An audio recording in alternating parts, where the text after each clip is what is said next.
கையினால் செய்யப்பட்ட பொருட்களை நீங்கள் இ-காமர்ஸ் ஏற்றுமதி பண்ணுங்க. அதுக்கு உலக மார்க்கெட்டில் நல்ல மதிப்பு இருக்குது அப்படின்னு பல மாதங்களாக பல வீடியோவில் சொல்லி சொல்லி இப்போ ஓரளவுக்கு அந்த அவேர்னஸ் வந்திருக்குது. எனக்கு ஃபோன் பண்ணுற பலரும் ஹேண்ட்மேட் ப்ராடக்டை நான் பண்ண போகிறேன்னு சொல்கிறாங்க. ரொம்ப சந்தோஷம். இப்போது இந்த ஹேண்ட்மேட் ப்ராடக்டை மட்டும் நீங்கள் பண்ணுறீங்க அப்படின்னா அதுக்கு அமேசான் ஹேண்ட்மேட் அப்படின்னு ஒரு தளம் இருக்குது. இது பலருக்கும் தெரிஞ்சிருக்கலாம். ஸோ தெரியாதவங்களுக்கு அதை பற்றி ஒரு சின்ன ஓவர்வியூ பார்த்துடலாம். இந்த அமேசான் ஹேண்ட்மேட் மூலிமா நம்ம விற்பனை பண்ணும்போது அதே இ-காமர்ஸ் ஏற்றுமதி தான். ஸோ அதை பண்ணும்போது நமக்கு இருக்கக்கூடிய பெனிஃபிட் என்ன அப்படின்றத பார்ப்போம். அதுக்கு முன்னாடி இந்த அமேசான் ஹேண்ட்மேடில் நம்ம ரெஜிஸ்டர் பண்ணும்போது அவங்க நான் கையினால் செய்யப்பட்ட ஒரு பொருளை இ-காமர்ஸ் எக்ஸ்போர்ட் பண்ணுறேன் அப்படின்னு உடனே அதை அப்படியே ஏற்றுக்கிறது இல்லை. ஃபஸ்ட்டு ரெஜிஸ்டர் பண்ண சொல்லுவாங்க. அதுக்கடுத்து நேரடியாக அவங்க ஒரு தேர்ட் பார்ட்டியை வச்சு விசிட் பண்ணுவாங்க. ஒரு சர்ப்ரைஸ் விசிட் இருக்கும்.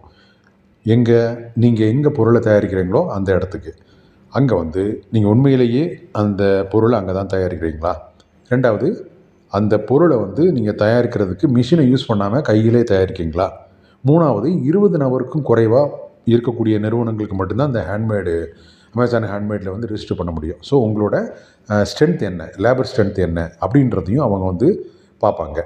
இது கண்டிப்பாக இந்த மிஷின் ப்ரொடக்ஷன் அப்படின்றது இதில் இருக்கவே கூடாது.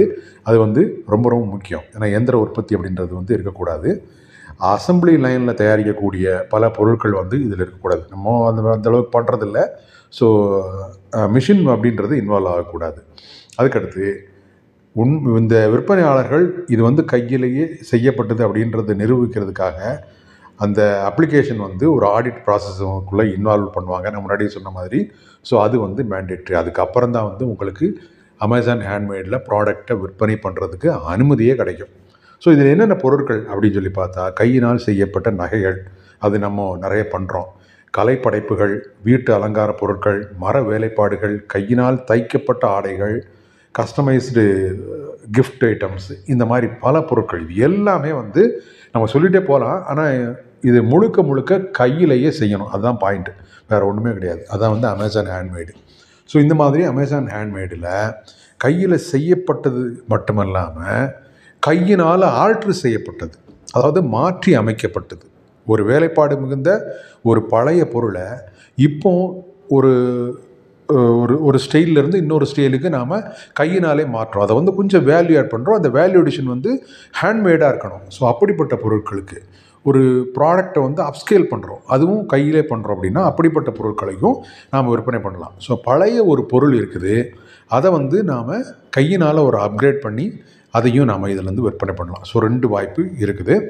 ஸோ இதில் பார்த்தீங்க அப்படின்னா இந்த ப்ரொஃபஷனல் செல்லிங் பிளானில் மாதம் $40 இ-காமர்ஸ் எக்ஸ்போர்ட்டுக்கு அமேசான் பிடிப்பாங்கன்னு சொன்னேன். அது முழுமையாக இந்த ஹேண்ட்மேடுக்கு விலக்கு அளிக்கப்பட்டிருக்குது. ரெண்டாவது பார்த்தீங்க அப்படின்னா இந்த மந்த்லி ஒரு சதவீதம் அமேசான் எடுப்பாங்க இல்லைங்களா, அந்த பிளாட்ஃபார்ம் ஃபீஸோ ஏதோ சொல்லுவாங்க, அது பேர் ரெஃபரல் ஃபீஸ், கரெக்ட்.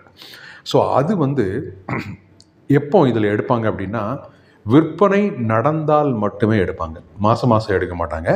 ஸோ அதையும் நாம் இதில் கவனத்தில் வச்சுக்கணும். ஸோ இந்த மாதிரி பெனிஃபிட் கூட இருக்குது. ஸோ இதன் மூலியமாக நாம் அமேசான் ஹேண்ட்மேட் மூலியமாக உலகத்தில் பல நாடுகளுக்கு நாம் இந்த கைவினை பொருட்களை விற்பனை பண்ண முடியும். நான் இதுக்கு முன்னாடி சொன்ன வீடியோஸில் சொன்ன முக்கியமான பாயிண்ட் என்னென்னா, ஐரோப்பா, அமெரிக்கா மாதிரியான வளர்ந்த நாடுகளில் இருக்கக்கூடிய மக்கள் கையில் செய்யப்பட்ட பொருளுக்கு ஒரு பெரிய மதிப்பு கொடுக்குறாங்க. ஆனால் நம்ம ஊரில் அந்த மதிப்பு இல்லை. அதனால் நம்ம ஊரில் $100 விற்பனை ஆகக்கூடிய ஒரு பொருள் சர்வசாதாரணமாக ஒரு $25, $30, $50 கூட வெளிநாடுகளில் விற்பனை பண்ண முடியும். அந்த அளவுக்கு அந்த பொருளோட லுக்கு, இந்த பொருளோட வேல்யூ அடிஷன் இதெல்லாம் பொறுத்து இருக்குது. ஸோ அதில் இருக்கக்கூடிய கலை வேலைப்பாடுகள், கை வேலைப்பாடுகள் இருக்குது இல்லைங்களா, அதுதான் அதனோட ப்ரைஸ் சொல்லும். ஸோ இன்றைக்கி கத்திரிக்காய், வெண்டைக்காய்க்கெலாம் நம்ம எவ்வளோ விலை அப்படிங்கிறத கண்டுபிடிச்சிடலாம் ஈஸியாக.